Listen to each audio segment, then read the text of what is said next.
Welcome, everybody. This is the Advanced Rotary Sessions subject on ship operations. My name is BullDawg 6. I'm an ex-Army officer, used to fly helos, cav officer, special forces officer, and I fly fixed wing for a living. So welcome, everybody. Today, we're going to be covering a great subject, and it's called ship operations. Now, with the ship operations that we're going to be discussing is going to be what do we do, how do we do it, the ins and outs. Is there going to be any combat? No, there's not going to be any combat. This is going to be today your hand-eye coordination, stick and rudder operations, flying the aircraft. We'll discuss what things look like on some ships, and then how do we maneuver, how do we look professional, how do we operate in that type of environment. Today's session is going to be about the briefing, roughly maybe 20 to 30 minutes. It's not very many slides, but we'll go into a little bit of detail. The majority of today's session is actually going out and flying. So let's just go ahead and start off. We got all sorts of symbols on ships. And some of these symbols, a lot of people just see them on ships and they don't know what they really mean and why are they there. So we do have ships with certain markings. Now, let's call it a T. Let's call it on a aircraft carrier or any type of vessel. They need to give you guidance on where to go, how to position, what is your location, and where is it on the platform where you will be safe so you don't hit other vehicles, the conning tower, other aircraft, or just be in a good position that you don't fall off the ship in case there's rough seas. So we see here, this is a great example of a T, and it's an upside down T with kind of like an arrow that points away, or you can say points into. So if everybody notices that we have dots in the middle, now mostly on ships, those would actually be lit. And those are easy way to look at things at night. But these are going to normally be the color of yellow or white, depending on the type of ship and type of platform that we are located in. So let's take a quick look at what does this mean? Well, we can all see that we have a center line and skid road. So depending on your aircraft, let's say you're a Huey compared to a Chinook, compared to a Blackhawk, compared to a KA-50. We all have different types of wheel locations, or our skids are at a certain distance from the aircraft. So we utilize these markers as where do I put my skid, my wheel, my nose? What direction do I come into? So if we are flying into an aircraft, then we want guidance that we see on the ground as a marker. Most of the time in real life, you'll have an actual person with wands or hand signals that is guiding you in, and you are watching that person. And they're really kind of watching you as well as where you are in reference to the ship, to the markings, to where they want you to land. But in DCS, for the helos, all the rotaries, we don't really have that ability. So we have to do it upon ourselves. And if you're flying with others, and let's say 2 or 3 ships, and you're wanting to land on an aircraft carrier, where do you go? Where do you go? Where do you go? So these markings are the guidance for you. So we have the vertical marking. That vertical marking is, in essence, the bottom of the T upside down, pointing in the direction that your nose should be traveling. You see an angle, that angle that is 45 degrees right below the number 2. You see that, that's kind of a guidance of where you're going to come into to land at that location. And why do we have that there is because sometimes you don't want to slide to land onto a spot. You want to kind of enter it kind of at an angle. So you're sliding forward, you're sliding to the platform, but you're not directly head on to the platform. Or for the ease, you might use that as guidance that you're lining up, and that's like your runway or your center line markings. I'm going to line up to that. And then once I get over my marking, now I'm going to go ahead and change my nose to point forward and have my aircraft position on that spot. This will also be a nice example of if you're in a large helicopter or small helicopter, how far away do you need to be? So by using these guidance of these markings that are on a ship, it'll give you the ability to say, hey, I'm going to land at 1, 2, or 3. I've got number 2. I'm going to come into that location. I'm going to slide in, and then everybody can know that you are sliding into the number 2 position. You're going to slide in at a 45 degrees, and then once you get over the markings, you're going to center. Or you're going to go ahead and slide sideways, and you're going to utilize it as well. We don't fly directly, let's say, from the butt of the ship to the front of the ship in a straight line, just like the ship is traveling. Because by doing that, you'll be flying over helicopters. You might get and push their downwash. And now when they try to lift up, they have spoiled air. So we do things that we don't spoil the air, we don't interfere with another helicopter, and we can actually see, and we're looking to the left and to the right to make sure there is nothing there. We have spots for our wheels if we are, example, a UH-60, for example. Now, in DCS, we don't have Navy or naval UH-60s because a naval UH-60 or a Black Hawk, the wheel is very close to the center of the aircraft compared to a military Army UH-60 that the tail is at the tail of the aircraft. And that also goes along with the Apache. The Apache, the tail has the tail wheel at the back of the helicopter. So those things you have to consider when you're landing on ships. Where is my tail going to touch? Is it going to touch off of the platform, off the edge on the side? Is my skids going to be centered? Am I going to be off centered and now half of my skids are off the platform?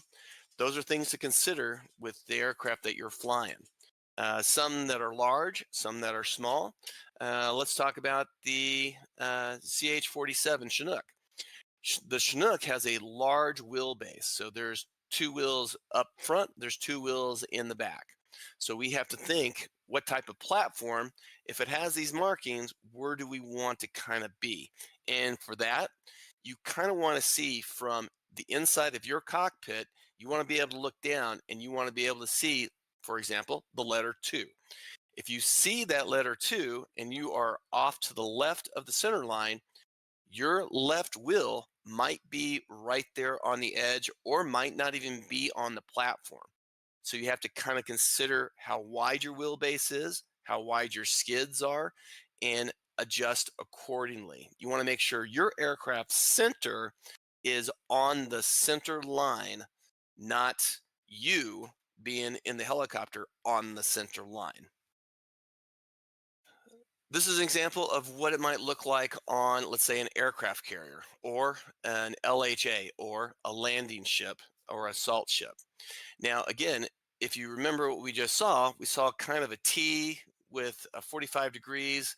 Now we look at it and now we kind of see, oh, well, here we go. We've got all these markings. We got red dashes, we've got yellow, we've got white. What does all this mean? Why is it all there? Well, on the landing ships, you want to be kind of close to where you're going to be on the edge so you can maximize the amount of space available for other aircraft or moving objects on a platform, an aircraft carrier or an assault ship. So if we look at this, we have some boundary lines. We got a simple boundary line. Hey, we want to land, on the good side. We've got our markings. You see the number 4, landing spot 4, or that would be, hey, you are authorized to land in that location. They've got enough space to ensure that you are not going to interfere with another helicopter. Now, we have that, and we can see main wheels for a CH-53 Sea Stallion or a V-22 Offspring. Now, That could be also the same location that we might say want a MI8 hip. A hip has a nose wheel and two back main wheels. So you can actually kind of decide, all right, I'm going to put my nose wheel right there, right where the nose wheel for a CH53 Sea Stallion puts their nose wheel.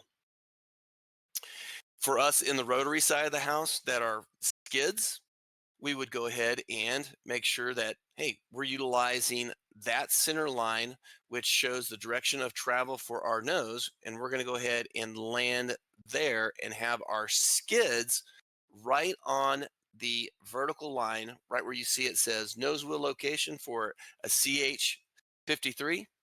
We will have the front edge of our skids touching that. And then if you're flying, let's say a K50, your visibility is very poor to see in front and the sides. So you would have to utilize thinking where your nose gear is going to be. That's where you want to center that. And if you think about it, your nose gear is in the same position as your head in the cockpit.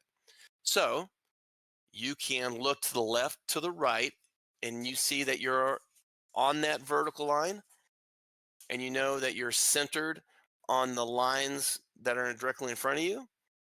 You can relatively estimate that your nose wheel will be right there, right where it crosses.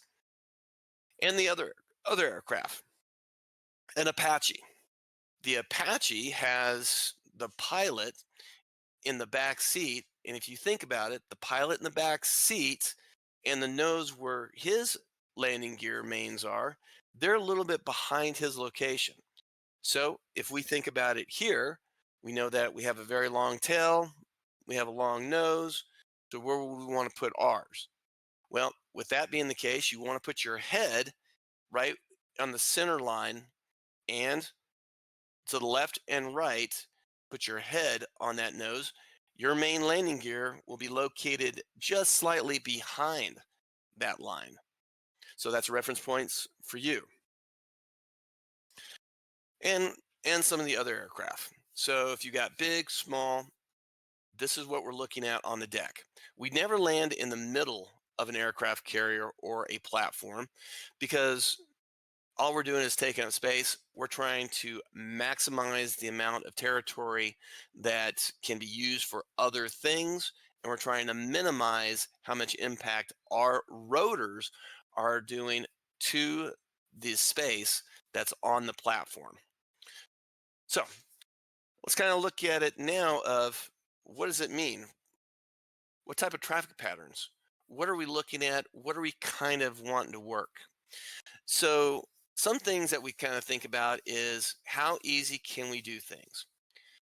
Now on a landing platform like a assault ship, if you notice, we have all sorts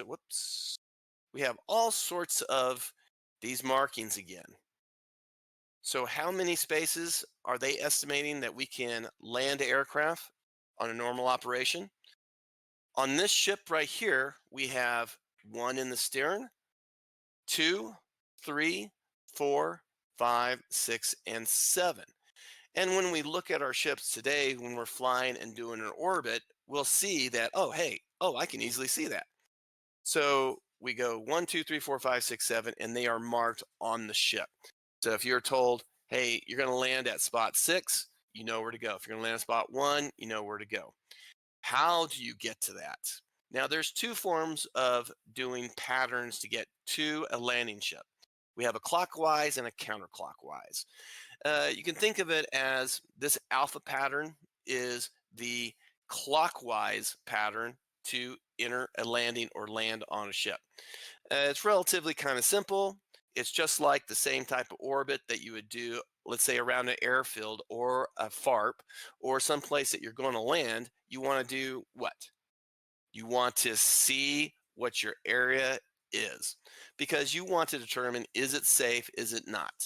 So, and then you're going to determine, hey, where's the winds? How's it going to affect me? What's the best way to enter and to actually come in for a landing? So for this example, you're going to be entering from, in essence, the trail of the ship, you're going to see the wake, you're going to see the water, the spray, and you're going to come up from behind it on the left side, and you're going to, since you're sitting in the right side of the aircraft or center, you can look to the right, and you are, in essence, going to enter a traffic pattern. This traffic pattern is going to be relatively 300 feet. And the difference between this traffic pattern and, let's say, traffic pattern on land is, what do? We do 500 feet above the ground when we are doing traffic patterns on land. When we get to water, we're doing it at 300. And that's just kind of a standard. Now, is everybody going to do it at 300? When you start looking at your radio altimeter and everything, you won't pay too much attention, but I want you to have that radio altimeter, and I want you to kind of determine, okay, yes, I am at 300 feet, and what is my sight picture? How do they look? Because once you start instilling that sight picture into muscle memory, then forever you'll know when you're too high or too low. This gives you a great opportunity to, if you have to lose an engine, you can immediately side slip to the location and you can land. So we don't go too high, because at 500 feet, there might be another helicopter that is providing search and rescue operations. So that aircraft's going to be operating at 500 feet. And what's going to be above that? Usually fast movers at 800 feet.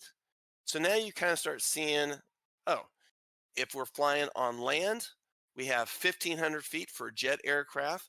We have 1,000 feet above the ground for propeller aircraft. We have 500 feet for rotary aircraft. Since we are operating on the water in naval operations, all that stuff lowers down. So we're now adjusting it from 800, 500, 300 for a rotary. So we go ahead and do this traffic pattern. We enter it on the upwind, that is in the same direction the ship is traveling, because the ship's going to try to relatively travel into the wind. So we're going to be on the upwind. We're going to go ahead and, at the nose of the ship, go ahead and do a nice 30-degree bank, and then enter the downwind. So we're going to do upwind, crosswind, downwind. Once we see that, we might get the signal, get the okay. If we don't, we'll still just maintain that until we turn and see that there's an open spot, or our landing spot is cleared and we're authorized to land.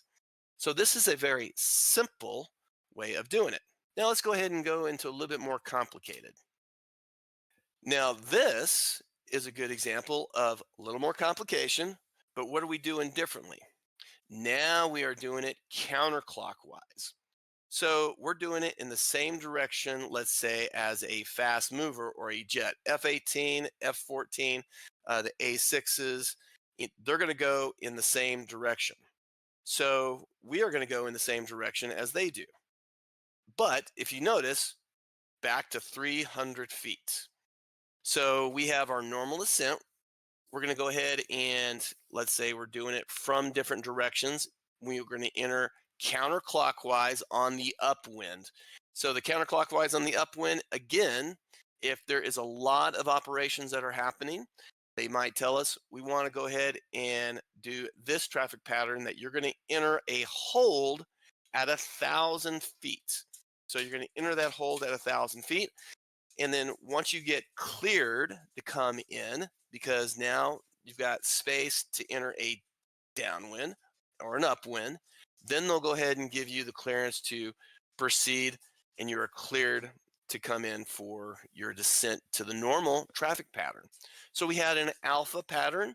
This is an example of a Charlie pattern.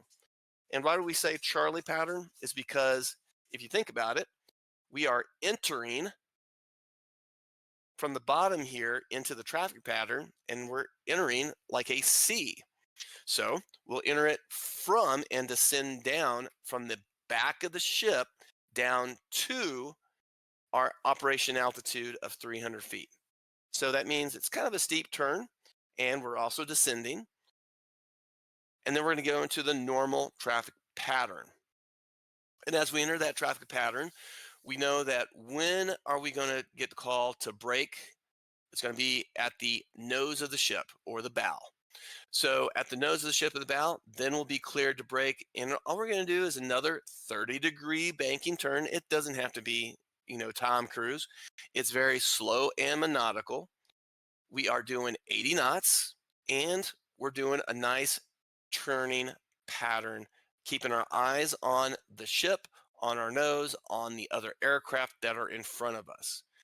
Now, when we do that, when we are abeam our spot that we're going to be locating, we're going to be abeam it, we're going to see it.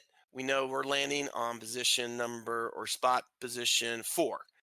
So if we're going to land on spot position 4 and we are abeam of that position, then we're going to go ahead and start our turn in. And we're going to, again, same direction as this line right here, because that is our guidance, just like landing on a runway or with light signals. We're going to follow that in until we get close, and then we're going to hover, and then we're going to turn our nose, and we're going to land. So you can see here, we can be in a stack of 4, all descend down to tell we are cleared to enter the normal pattern. We're right behind each other, and we could all be turning at the same time to each one of our positions. So as long as we know that we're going to maintain a nice, and this at this point, you can be a 45-degree bank. And because if you are 30 degrees bank, then it's going to be a large turn to line up. So you might want to go ahead and start turning in 45 degrees, line up, and now slowly come in for a landing. Now, when you're coming in slowly for a landing, that means you're not going to try to pull the guts out of the aircraft. You're not going to try to be Tom Cruise and just, I'm going to go a 45 degrees nose up. I'm going to stop on a dime and I'm going to put my nose gear right on the landing spot. You're not going to do that because you have environmental factors that are going to be affecting you, especially when you're doing this kind of stuff. Is the ship is moving, the wind is moving, you are moving. So you're going to have to take in all those in consideration. The ship is moving in a direction opposite of the wind. So the wind's going to be pushing you away from the ship. You're going to have to fight that to go with the ship. And you're going to have to fight the angle of your tail relative to the wind. So you might not be nose on, like this example of this aircraft right here is you might not be nose on. Your nose might be pointing another 30 degrees left because you're trying to compensate for the wind. Also, it's the direction of the aircraft, not necessarily the nose of the aircraft. You want to guide your aircraft's physical position in line with your landing spot that you're looking for. Your nose might be off-centered because you're having to compensate and you're having to do what we call Kentucky windage. Your tail is wind vaning into the wind and you're trying to accommodate for it and so forth. At 300 feet, this platform here is going to be relatively, let's say 75 to 100 feet in the air. So you don't have very far that you need to descend, but you can slow down and you can do your descent at 200 feet, 100 feet per minute. And that's where you have to look at your gauges, because if you're coming in too steep, then you're going to have to pull a lot of collective out of your aircraft, which is going to reduce your power. And you can also get into VRS. What's another thing that we have to consider when we're landing on a platform like this is ground effect. At all times, you are outside of ground effect. So if you are outside your OGE, then you're having to use a lot more power. But as soon as your blades start going over your platform, whatever platform it is, what's going to happen? You're going to be in ground effect. Now you're going to start creating a cushion. And now if you maintain that same power setting and same collective, Now you're going to reduce the amount of force that is required to keep your aircraft in the air. And now you're going to jump up. You're going to start to, oh shit, I'm starting to climb. I'm starting to climb. And now what are you going to do? You're going to have to pull out the collective, reduce your power, and come down. And then that's where you start. I'm coming in too fast. Now I'm going to smack into the ship. And so you have to kind of keep that in mind. Be conscious of right when you start getting closer and closer to the platform, what are you going to have to do? Okay, I'm going to get closer. As my blades start going over the platform, I'm going to start reducing a little bit of power. And then as my whole aircraft starts over the platform, I can start reducing my power more. You want that constant rate of descent to your landing mark. Very important. We'll also talk about it as when we're going to take off, but I'm going to come back to these slides again here in a second. So that's coming in for a landing. So all I've been talking to you right now is coming in for a landing, coming in for a landing. I have questions here, if you're all right. Yes. A couple here. I guess they're related. What's the width of the hold pattern, like distance laterally from the ship, and then the Charlie pattern? How much closer are you? What's that distance left and right on the page here? So the distance left and right, you're kind of looking at, if you think about it as a 45 degrees look down. So if we are at 1,000 feet, then we're going to be relatively 1,000 feet away from the ship, Okay. which is Yeah. 1,500 feet. So it's a Yeah. pretty large distance. And then once you get into the traffic pattern itself, which would be the example of this right here, if we are 300 feet up, how far away do you think we are from the ship? Yeah. Okay. 300 feet out, plus the height of the ship or something, Yes. So or you should minus the be height of the able ship. you should be able for sight picture guidance, you should be able just to look down about 15 to 20 degrees to see your landing spot. Okay? Yeah. Good. So if we're coming in from different directions and so forth, in DCS currently we don't have this, but if you're playing with somebody that's acting as an air traffic controller for amphibious ships, not just for an aircraft carrier. And by the way, this applies to the aircraft carrier as well. Okay. Since in DCS we don't have the automated of, hey, Charlie traffic pattern or Charlie approach and this descend and call when you have mother in sight. If you kind of look at it, we kind of do the same things, but we don't have that in the helicopters. So we have to kind of understand, all right, what would we be expected to do? And if somebody is playing an amphibious ship or the person that's in charge getting all the helicopters in, he might tell you, hey, I want you to go ahead and maintain a inter pattern Charlie traffic pattern on the starboard side. A lot of us that are not in the Navy don't know what starboard versus port is versus bow and so forth. Um, I would not worry about that as of right now. Just to remember, if somebody is new and you're not familiar, you want me to be on the north, south, east, or west, do a hold. I want you to hold east of the ship. I want you to hold north of the ship. I want you, and so forth.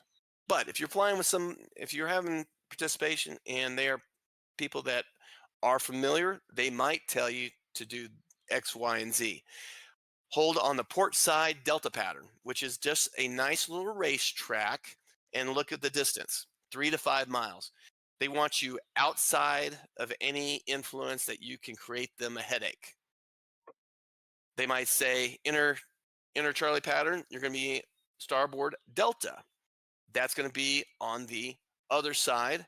And in other words, distance, they want you to be away from anything that's going to interfere with them getting any helicopters on board. So it's a way for them to put you in the penalty box to say, hey, I'll get with you when I'm ready for you. I need you to go away. Here's an area that you can do whatever you want to do. When we're entering from different directions, think of it also as a traffic pattern, just like you do on an airfield. You're going to enter from you might cross midfield. Well, we don't want to cross a ship midfield because there's a lot of stuff happening. So we don't kind of do those things, but we want to enter a downwind. We want to enter a crosswind. We want to enter an upwind. Think of that when you're doing any type of operations with ships. Now, does this apply to the smaller vessels? We'll talk about the smaller vessels here in a second. But this is the way to make sure everybody's on the same sheet of music. Now, you're not going to hear from a lot of people, hey, you're cleared to enter a Charlie pattern. They might tell you, hey, enter the pattern counterclockwise, enter the pattern clockwise. If you're doing counterclockwise, then you're doing this type of pattern work, which makes it kind of easy if you're flying with a large group, because then everybody sees their point and then they can all turn all at the same time to land on their platforms at the same time, compared to the alpha pattern, or you're doing the clockwise direction. If you're doing the clockwise direction, then what are we doing? You're not landing a beam. You're actually, when you see it, you're starting to go in, and you're going to go ahead and go in at that 45 degrees to land. That's a little bit more chaotic, because if I'm going in, I might go in and I see where I'm wanting to land. Now I turn and I'm right in front of you. And before you know it, you might be in a little bit, you might be out a little bit, and now I'm in your flight path to go in for a landing. So if you're single ships or just one or two ships, I would use this type of traffic pattern, which is a clockwise, and you can land at your own spot, and you don't have to worry about somebody else affecting you or you affecting somebody else. If you got multiple aircraft, then you kind of want to have more of an organized. So now you want to do a counterclockwise, so you can utilize, just like landing on an airfield and fixed wing, I see where I want to land. I'm going to start my turn to my landing point. Okay. Is everybody kind of clear on that for the two different types of traffic patterns? So let's talk about the aircraft carriers, because a lot of times you're going to be flying with a lot of buddies and it's going to be a lot of fun, and you're flying with guys that are in fixed wing. And if you notice, unless they're on a Harrier, they won't be on a landing ship. They're going to be on an aircraft carrier. So where do we operate in the big scheme of things on an aircraft carrier? And this is just an example of one style aircraft carrier. And you'll notice in DCS, they do have markings. So depending on the aircraft, you can look and you can say, oh yeah, that's where I land, that's where I go, that's where I go, that's where I go. But let's go ahead and look at it, and let's just kind of pull this down. So we have from the front to the back, counterclockwise, we see 1, 2, 3, 4, all the way up to 9 being the tail end of the aircraft carrier. We have markings. Now, on most aircraft carriers, I believe on the, I want to say on the latest, I think the Stennis, I don't believe they have the same marking as an amphibious ship that you see here, where it kind of looks like an arrow. And the reason why they don't have that is because you have an air traffic control tower, you have a lot of people guiding, and they might have you coming in left or right, but they might not want you to do a 45 degrees in. We can't do a 45 degrees in the nose of the ship. We can't necessarily do a 45 degrees in the tail of the ship. So that's why there's not a marking going like an arrow to say guide in there. Now, if we are flying with a large group, we might say, hey, we're going to do this traffic pattern. We're going to do the counterclockwise, and we're all going to go ahead and come into land, and we're all going to do the traffic pattern when we're a beam, and we're going to do it. But you don't have the guidance like you do on a landing ship. So you have to be a lot more cautious when you're coming in for a landing. This platform also provides the same issues that a large platform like a landing ship also causes, and that is this ship is also about 75 to 100 feet above the water. So you're outside of ground effect again. So when you're doing that and you're coming in, you have to anticipate that you're immediately going to be in ground effect as soon as your rotor blades go over the deck of the ship. And you have to plan accordingly. You will bop up, and you will also get affected by the wind because an aircraft carrier goes faster than the assault ships go. They're trying to get more speed so they can make it easier for their fast wing aircraft to take off.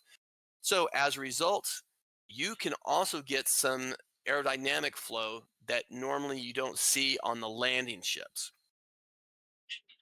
A fast mover coming in for an instrument approach or a regular approach that's going to hit the 3-wire or the 4-wire, they have to contend with kind of an air bobble or the wind kind of shifting and changing because there's a big conning tower on the right side of the ship. And that's creating a lot of turbulence. Now, if you're landing in the position spot number 7, you will also have the same thing. You'll have a little bit of, oh, I'm going forward. I'm having to push that nose forward because I'm trying to maintain my position with the ship. Now I am above the deck. I got to reduce my collective, but all of a sudden I start itching forward really quickly. Why is that? Because I've got this big thing that's in front of me that's blocking the wind. So I have to plan accordingly for that. So you have to think about that. How is the ship going to affect your aerodynamic flow? If you're on the nose of the ship in the position number 1 and you're coming in to take off, you're like, hey, it's an easy thing. I come to take off. All of a sudden, you start to pull collective just a little bit. You start to do a hover check, and then you're about 5 or 6 feet. What's happening now? You have this push of air that's coming off the nose, and now you are not just doing a hover check at 10 feet, you've jumped up to 35 feet, 40 feet because of the air pressure that is pushing over the nose of the ship. So you have to think about these kind of things, especially with an aircraft carrier that you have to contend with.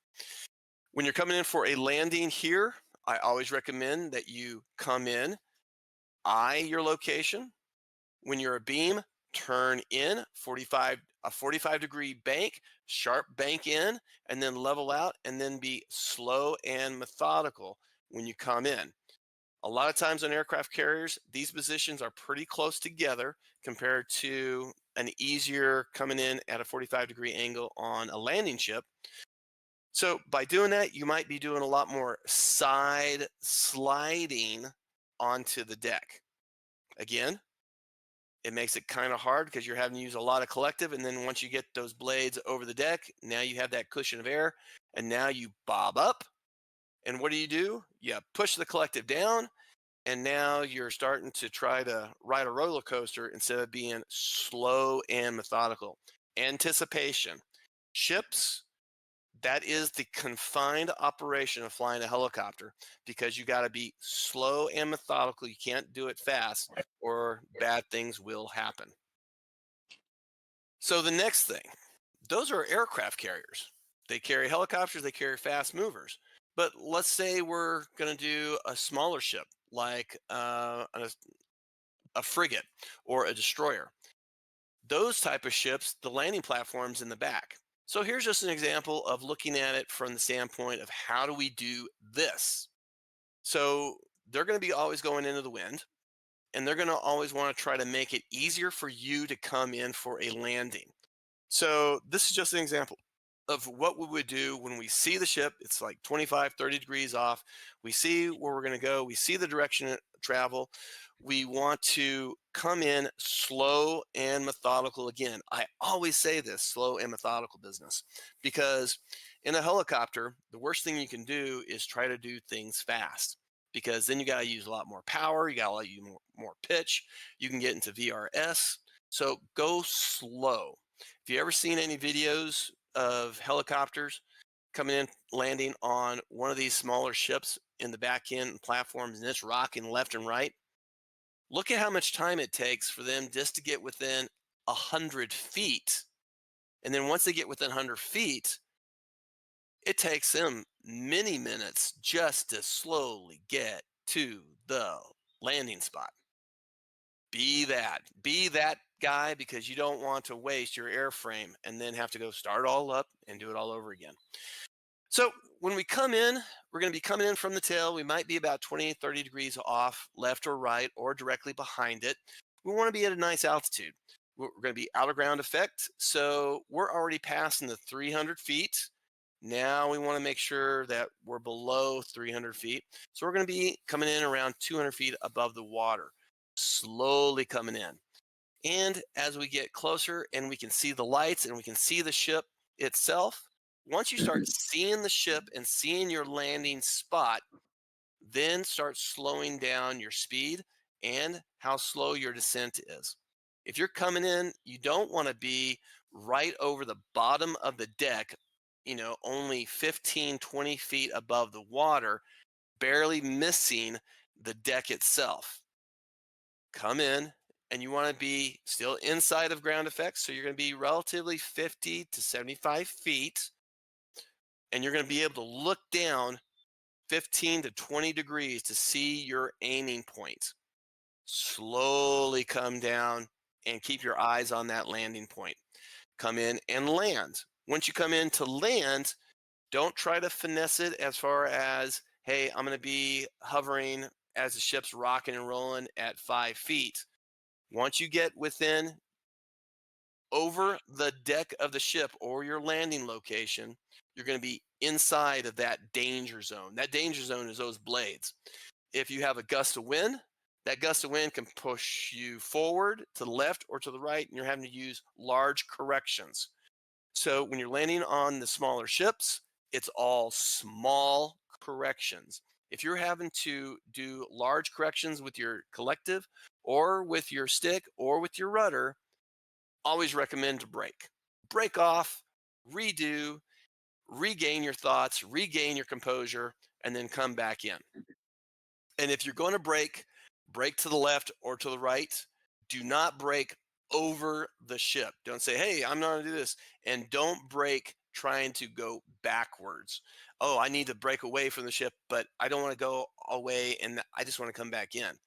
That will always set you up for failure because now you're going to be too high. The wind's going to be coming over the front of the ship. The ship's going to be blocking things, and it's just going to be a nightmare. So break to the left or right, go back about a half a mile or so to a mile, regain your composure, come back in, and again, slowly come in to do that. Okay. So let's talk about the same type of thing right here. And you're on this platform, and we talked about coming in for a landing, but now let's talk about what do we do to take off. So we have our markings here.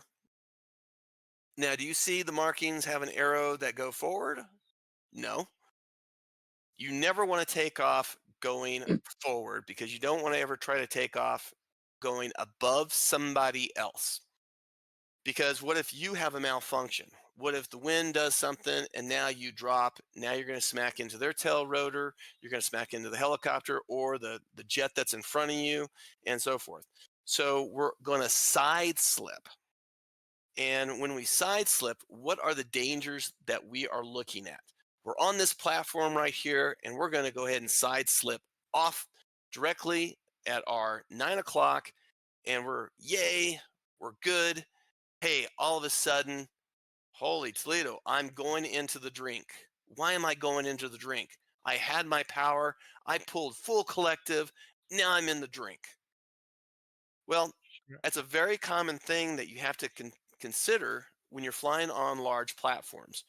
The aircraft carrier and the landing platform of the How are you? oh, that's okay, and the landing platform of an assault ship, they are outside ground effect. So we took in consideration that we're outside ground effect, and then once we get over the platform, we're inside of it. Now we have to see that we are now outside ground effect once we leave this platform. Very, very dangerous because you have to consider your weight. And if you do a hover check on the platform, I am good to go. But what if you put so much fuel, weapons, cargo on the aircraft that, yes, your hover check, you're able to do it in ground effect, but you need 130% torque or power when you're out of ground effect. You just go right off the side of the ship, and all of a sudden, you pull all the collective, but you're still going down. So consider your weight when you do this, inside, outside of ground effect. Now we're going forward. So what does that provide you? If you're on a ship and you're playing in DCS and it's a static ship, this ship is an aircraft carrier and it's not moving. They've got it stuck in port and there is no wind. And you're like, hey, I'm going to transport all this cargo. I'm in ground effect. Hey, I'm doing it. And you take off. All of a sudden, boom, you're in the drink. If you're going heavier, you want to make sure the ship is moving into the wind or you have the wind, because that's going to give you extra lift, because now what do you have going over your blades? You've got transitional lift. So utilize that to your advantage, but you have to always consider that. You know, if it's a static platform, let's say an oil rig or a ship that is not moving, inside, outside ground effect. If you don't have any wind, you might want to not be on the edge of your max performance, because what are you going to do? You're going to pull that collective. You're not going to save yourself, and you're going in the water. All right. So we take off from our ship. We do our quick hover check, make sure we have our controls, everything's working, our nose is working, our tail rotor's working. We slide off. We have to increase power, so we don't want to be out of ground effect without the necessary energy going into our blades from our collective. So we're going to pull the collective and we're going to go ahead and slide off. We want to be stable.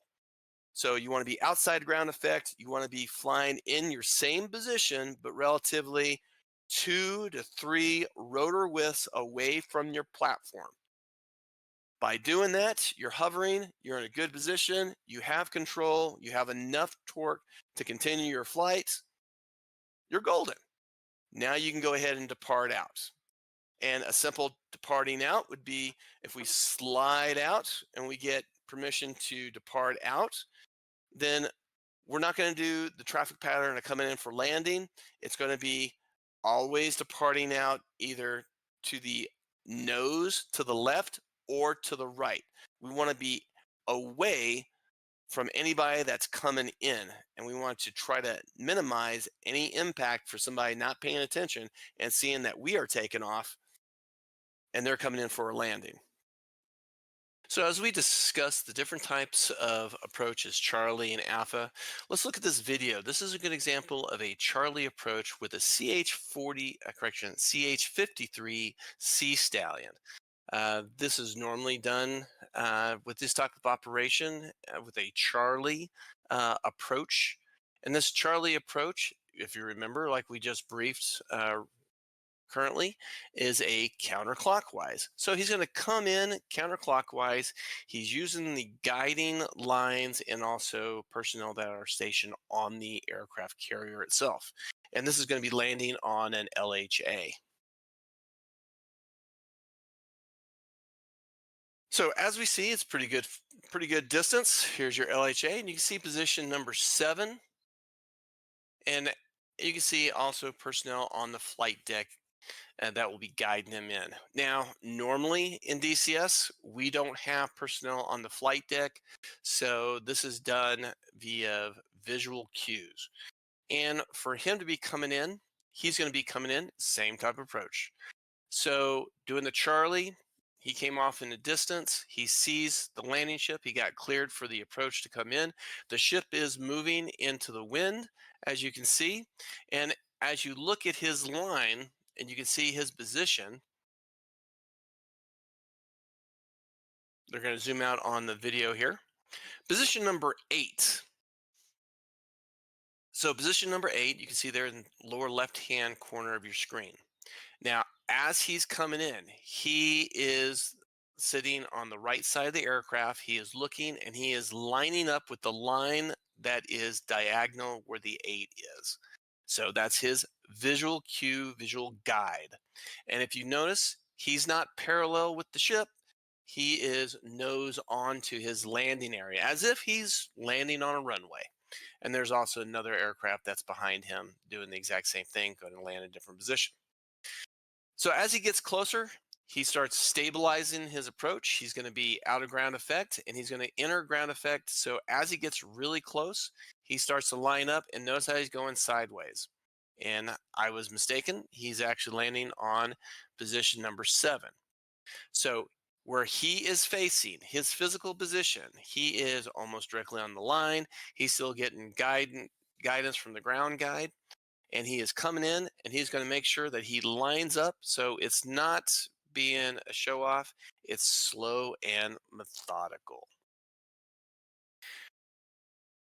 So as that person came into that one, we're going to see his second or his teammate come in position number 8. Position number 8 is a great visual cue because you can see how he's approaching compared to what it looks like on the flight deck itself. So we have a guide. He's given hand signals. We do not have that in DCS. So you're having to go visual cues. You see the line that is coming from where the 8 is to the guide. He's using that line as a cue to line up for his touchdown mark.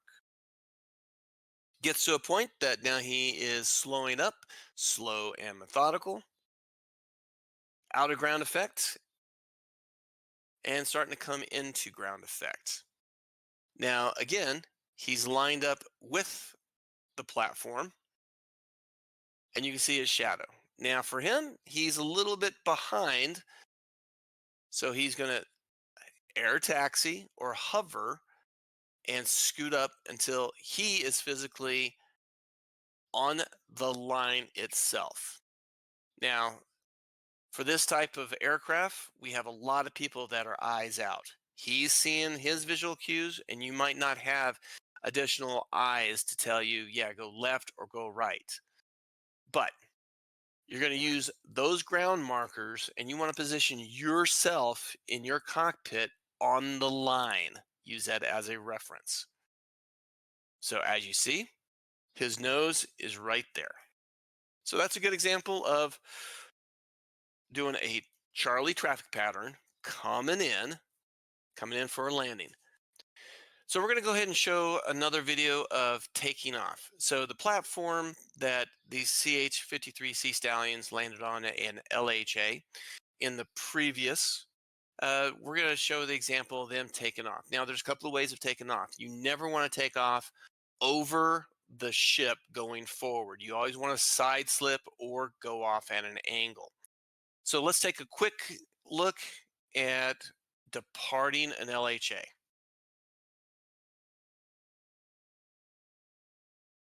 So remember, you're going to get into do a hover check, make sure everything is good and you have enough power. Remember, weight, power is going to be very crucial and very important. So he slid off to the side, went off in a 45-degree off the deck, and departed the AO.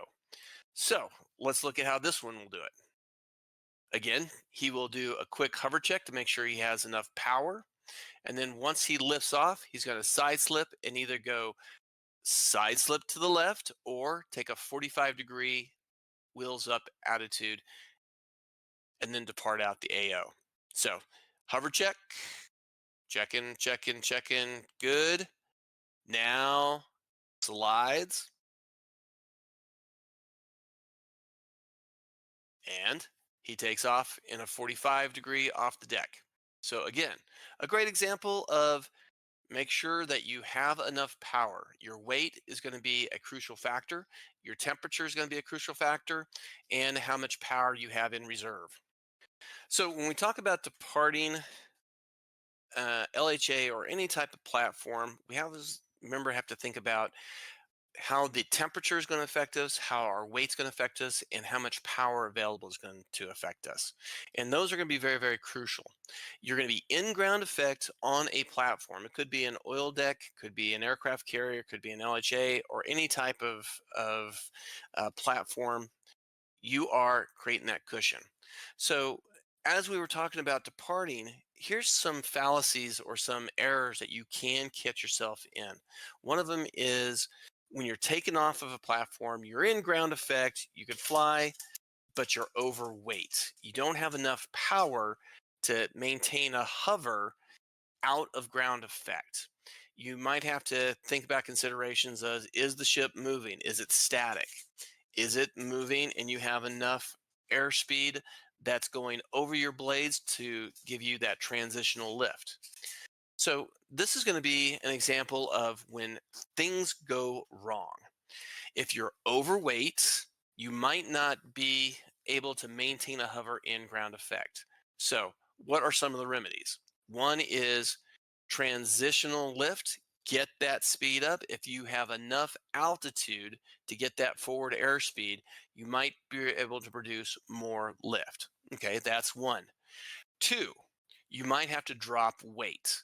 If you can have the capability of dropping weight, then that might be something that you can do. And then you have enough power to maintain either that hover or start transitioning again into transitional lift. So let's look at this. We saw in our previous video, we saw the CH-53 Sea Stallions coming in for a landing and taking off. They were coming in, they had enough power, they were light enough, no issues, hover check and so forth.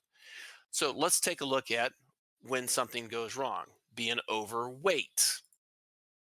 Now, the ship is still moving in the air. So it's still moving forward and you have some airspeed. So he does his hover check. He has enough power and everything is working. But as soon as he gets out of ground effect, now you start seeing the dip. He starts pulling the collectives, trying to gain power. It's not working. It's not working. So what's your remedy? Either transitional lift or drop weight. He went ahead and dropped his fuel tanks, which gave him enough weight loss in order to maintain energy for the blades. And then he was able to speed up, get into ground effect, and depart out. Now, as you can see, you can barely see it, but you see the line on the water. That's his pressure wave of his blades pushing down onto the water. So he came very close. That was probably within maybe 10 feet of hitting the water with his helicopter. He dropped the weight, was able to utilize his power, and pulled out. Homeowners. So for today's example, also, I'm going to give you a quick demonstration of what right looks like. Let's look at it from a Huey standpoint and maybe a heavy lift helicopter standpoint. This is taken off of an LHA. And you can see that we had a attack helicopter depart out. Now, you today are going to be flying in a Huey. So notice what's happening here. Hover check, clear left, clear right. You're clear to side slip to the left. Side slip into the left, side slip into the left. You're clear. Now you can depart out. A great example of don't fly over the helicopter that's in front of you. Here's the next one. Hover check. Hover check's good. Side slip to the left. Side slip to the left. You're out of ground effect. Now you can start pulling pitch and depart out the AO. Now notice what he's doing. 45 degrees off, departing out. Here's a big Sea Stallion. Guy's telling him to go ahead and do a hover check. So he is wheels up, continue, continue, continue. And he's going to do the same thing. Make sure he's good. Good, good, clear left, clear right, side slip, side slip. Does the same thing, departing out 45 degrees. So that goes on the lines of smaller ships, smaller platforms. Think of inside and outside ground effect and your weight, how much power you need to pull. If you're going into some place, you know what you have. If you're coming out of some place and you've changed your weight, now you have to really consider, do I have enough? Okay. Or do I go there and I pick up all those troops and I put that 1,200 pounds of extra weight on my aircraft? Do I have enough? So the pre-planning, the pre-considerations, very, very important. So if we're taking off of an assault ship just like this, just like the one you saw in the video. We're going to take off from the front and we're going to go left or to the right, depending on our direction when we get cleared for. If we're taking off of an aircraft carrier, same thing. We take off directly from the front and we do a 45 left or right, but we never really go straight ahead because we don't want to impact somebody that's having to do a bolter or an abort that's coming in from a landing that they've botched. So we don't want to impact them. So we want to 45 degrees, get out of the danger zone. Okay. So considerations on altitude. Difference between us and fixed wing, pretty simple. This is all on the land. We have our, 500 feet normal traffic pattern. But if you kind of look at this, it's kind of the same thing. If we take the fast movers going into an aircraft carrier, they're doing 800. What are we doing? 500. What's our traffic pattern? We drop it down to 300. So we just kind of coincide of doing something that we do normally on land, and we just reduce that altitude for overwater operations. For today, we're going to be traveling to the fleet. So the fleet's going to be operating. They're going to be operating into the wind. They're going from the southwest to the northeast, just south of Cyprus. Now Cyprus, they've got a lot of things happening. They're starting to mine oil, so they got some oil rigs out there. But there's a large, that whole seas. There's a lot of shipping containers that are holding to go through the Suez Canal, that are coming from here and there. That's all over the place. So we're going to see that. We're also coming from Cyprus. So when we come from Cyprus, we're going to see ships that are normally doing stuff. You'll see small ships, large ships, and so forth. When we do our shipborne operations today, we're going to be practicing this. And then we're going to add some more complexity to it. We might have to get called out to do a rescue. And that means now we have to do some flying over to an area, kind of see things, might start landing on some smaller platforms. So it's only going to get tougher throughout this session. It's going to be easy with the large ships, large platforms, and then we're going to go to the destroyers, and then we're going to go to the frigates, and then we're going to go to the oil platforms and the smaller ships. So today is going to be easy, and it's just going to progressively get harder and harder. So the formation that we're going to do is pretty simple. We're just going to do a staggered formation.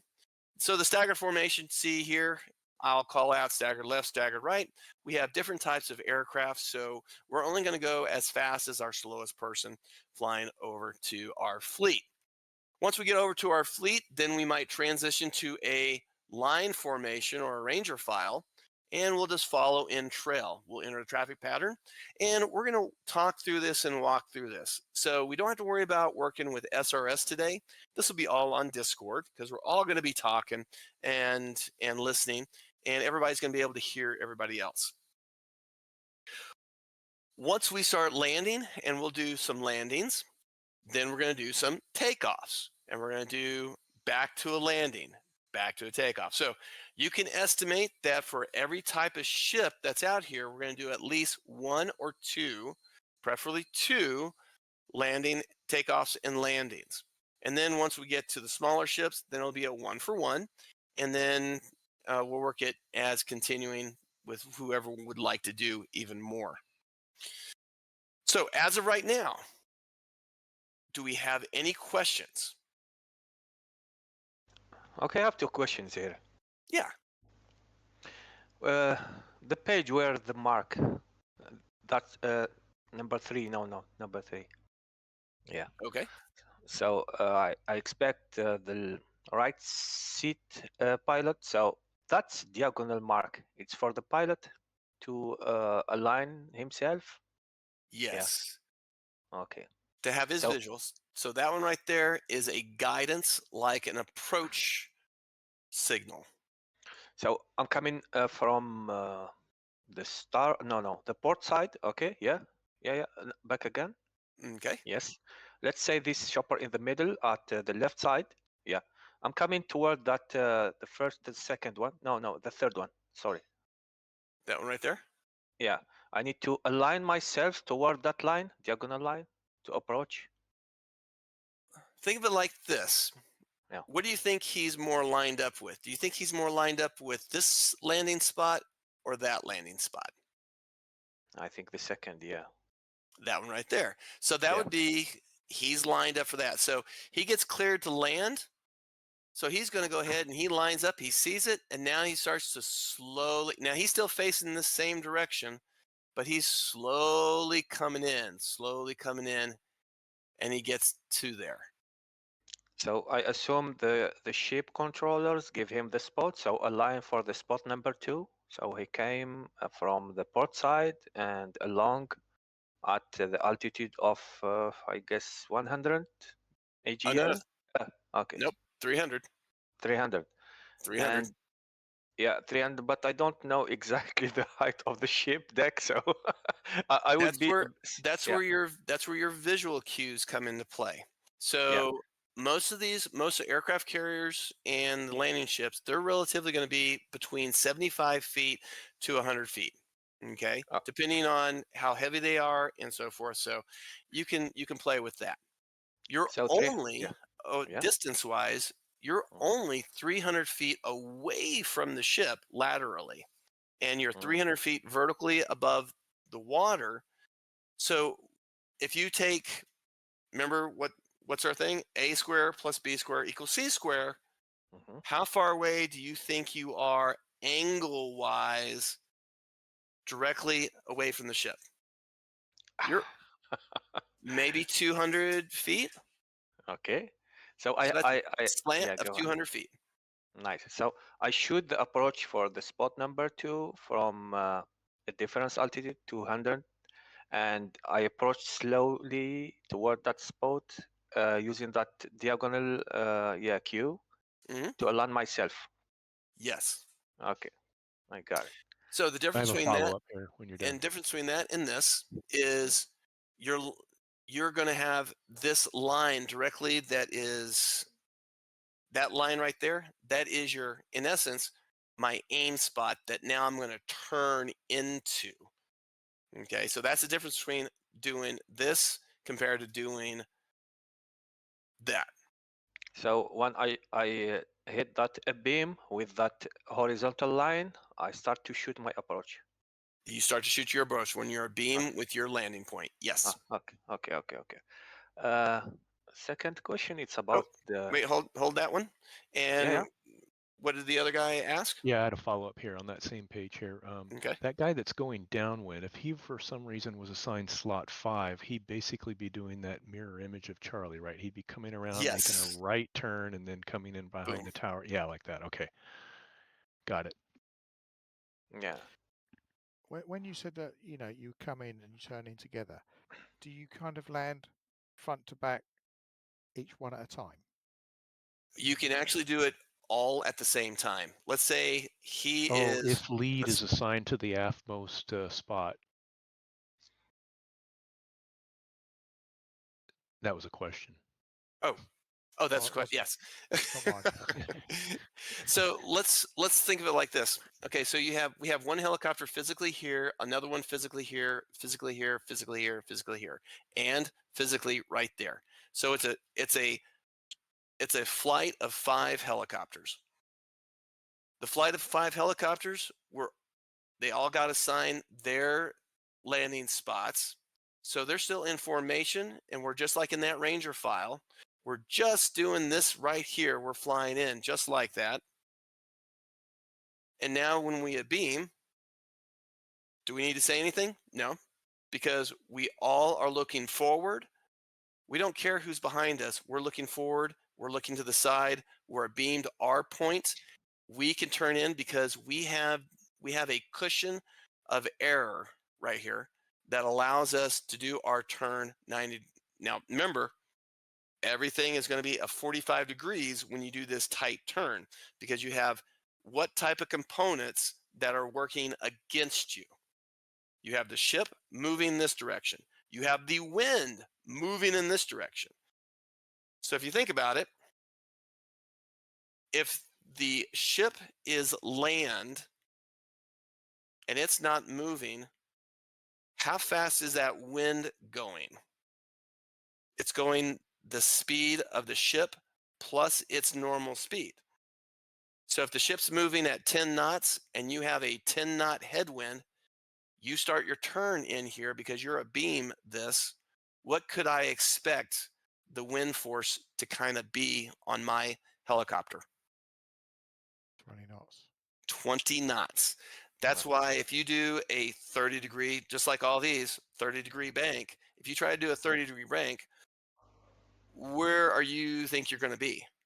30-degree bank, the wind's pushing you, pushing you, pushing you, pushing you. You start your 30-degree bank, you're like right here when you were supposed to be right there.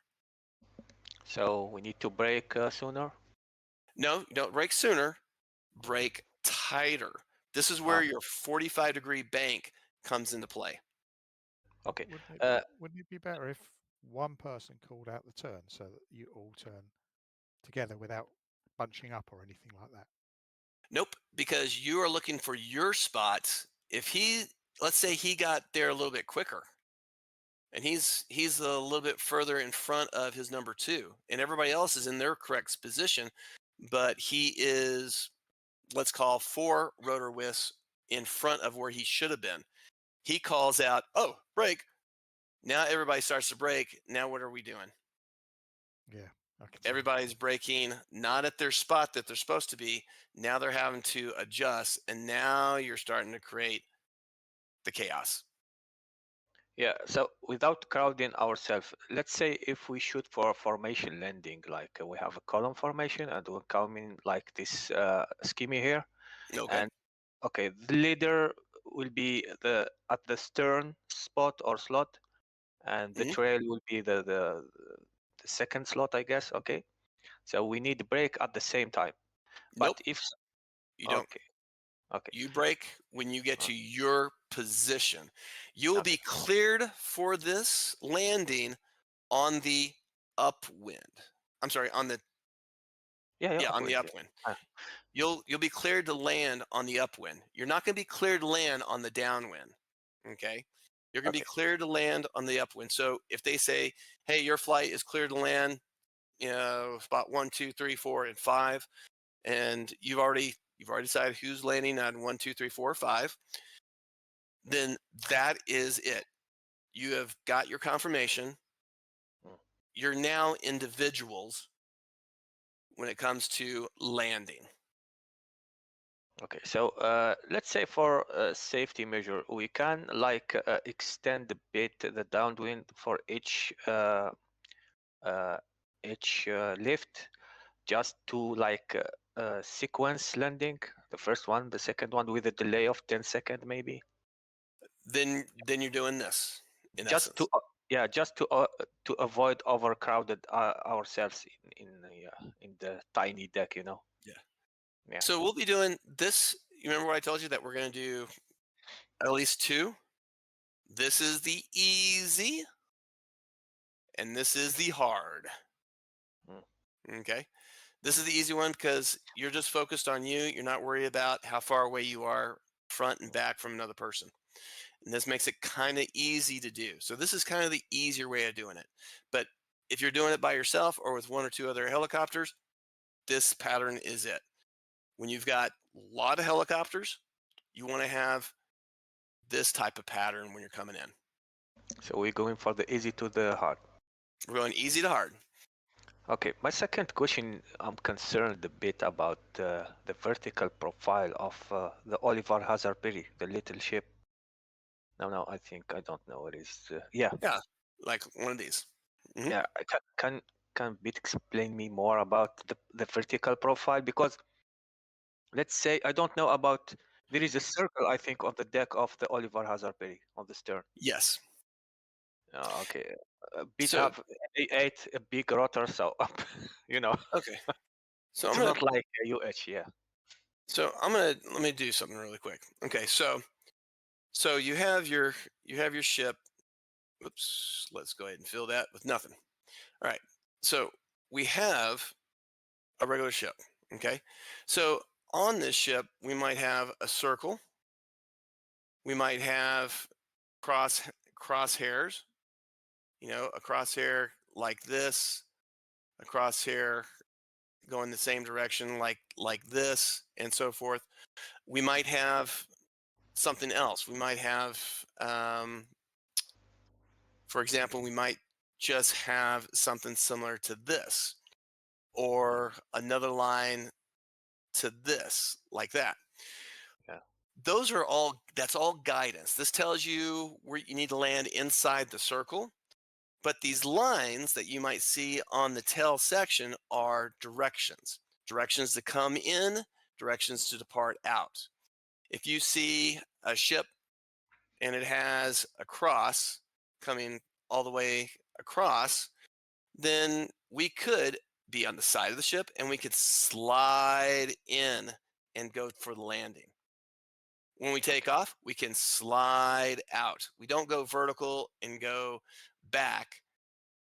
But if you do have a ship that does have a line that goes back, then you can go up and then you can slide back. You can slide 45. Yeah. You have some ships that also have other types of guidance on there. If it doesn't have anything and it only has this right here, a circle, then that's not giving you any guidance. So it's up to you what was comfortable for you to come in. On a lot of platforms, cargo ships, certain types of cargo ships, if you see a line somewhere on a cargo ship, that line might be representing, according to something on that ship, there might be an antenna, a radar dish, a flagpole. They might say only come in and out in this direction. Okay. Yeah. Last question. It's about the worst scenario when we landing formation landing. Yeah, this one. What is the sequence for the go around? Let's say I'm the third one on the formation. Okay. I have to go around because something happened. I'm trying to avoid another lift ship. So what Okay. what do you So do to? So you brought up a very good point, and that is something that is always needs to be addressed. The what if something bad happens. So on any type of ship, any type of platform, you want to get away, right? What's the best thing for a helicopter is to get into ground effect. We might not have enough energy to climb out of something, but we do know that we need less energy when we get into ground effect. So when we do an abort in this type of scenario that, okay, things are not working, it's dive and drive. I'm going to dive away from the ship. I'm going to dive away from all the danger area, but I'm going to go down. I'm diving away and going to the water and getting into that ground effect. Same scenario here. If something were to happen and I see him and all of a sudden he starts backing into me and I'm like, oh shit, well, I can't go left or right. What am I going to do? Dive. I'm going to dive away from him. So I'm going to dive away from the ship and then depart out. Once you execute a go around or a miss or anything like that, you're not going to climb back up to get in the traffic pattern. You're going to exit out and you're going to re-enter the traffic pattern. You exit out away from all the regular patterns so you're not infecting them, climb back up to altitude, come right back in as normal as if you came from somewhere else. Okay. Bother you with another question? Sorry. You see the last chopper in this figure. No, the bottom one. Yeah, Okay. this one. It's like the nose aligned with that thing, but I need to be parallel to the ship, right? You need to be where you are. Well, this could be the example. He's not moving, and we're all coming in. He can go straight in. But if he's moving, what's happening to the wind on your tail? Yeah. So your nose might be facing it might be facing 30 degrees off to the left. Yeah, weather opinion. Remember, it's not the position of the helicopter relative to space. It's position of the helicopter as a whole, as a point going to another point. So if you're wind vaning because you don't have enough control over the tail rotor because it's really, really strong wind, well, then you're wind vaning. But you're taking the helicopter as an object, and you are 45 degrees sliding to a known point. All right. Well, guys, if there's no other questions, we're going to go ahead and conclude the briefing portion of doing this, of shipborne operations. Now, as we conclude, I just want to say thanks. This is a lot of stuff. And this is not even doing instrument approaches for the helicopters, because we can do instrument approaches for helicopters. This is strictly visual flight rules, or VFR. And for today's session, we're going to be doing visual flight operations for visual flight rules to these ships. So thanks for everybody attending. We're going to take a quick break before we hop into the aircraft. So if there's no further questions, thank you very much.